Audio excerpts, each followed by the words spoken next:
আসসালামু আলাইকুম।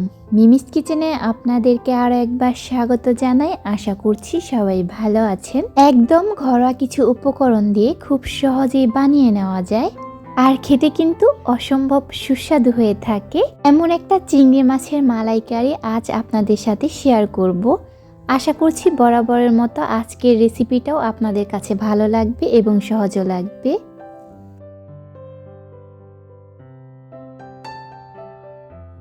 চিংড়ি মাছের মালাইকারিটা করার জন্য এখানে আমি মাঝারি সাইজের চিংড়ি মাছ নিয়ে নিয়েছি।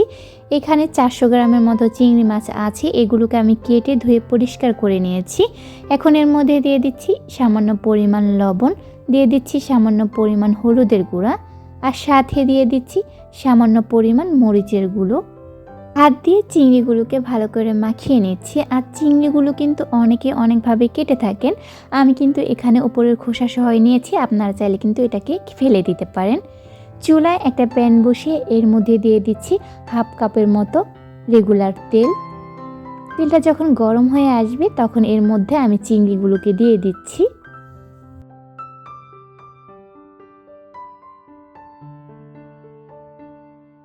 চুলার আঁচ মাঝারি আঁচে রেখে আমি চিংড়িগুলোকে এক একটা পাশ 30 সেকেন্ডের মতো ভেজে উল্টে নিচ্ছি। এর চাইতে বেশি ভাজতে গেলে চিংড়িটা একটু রাবারি হয়ে যাবে, তখন কিন্তু চিংড়িটা খেতে ভালো লাগবে না। আর এরকম রং আসা পর্যন্ত আমি চিংড়িগুলোকে ভেজে নিয়েছি।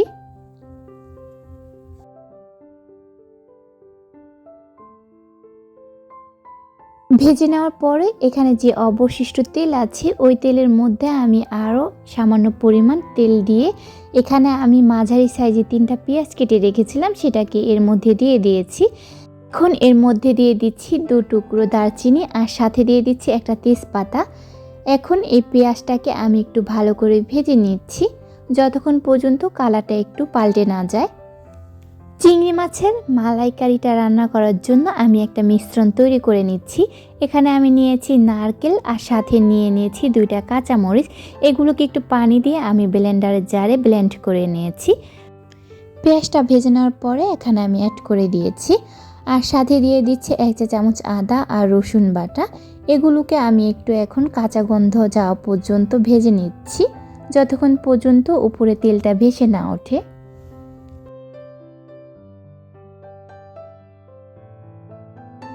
1 মিনিটের মতো ভেজে নিয়েছি। এখন এর মধ্যে দিয়ে দিচ্ছি 1 চা চামচ মরিচের গুঁড়ো, দিয়ে দিচ্ছি হাফ চা চামচ হলুদের গুঁড়ো, দিয়ে দিচ্ছি ধনিয়ার গুঁড়া 1 চা চামচ, আর দিয়ে দিচ্ছি স্বাদ মতো লবণ।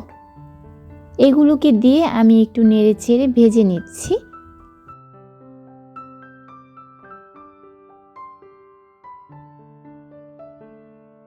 আবারও 1 মিনিটের মতো ভেজে এখন আমি এর মধ্যে দিয়ে দিচ্ছি সামান্য পরিমাণ পানি, আর এই পানি দিয়ে মাঝারি আঁচে মশলাটাকে কিন্তু খুব ভালো করে কষিয়ে নিচ্ছি।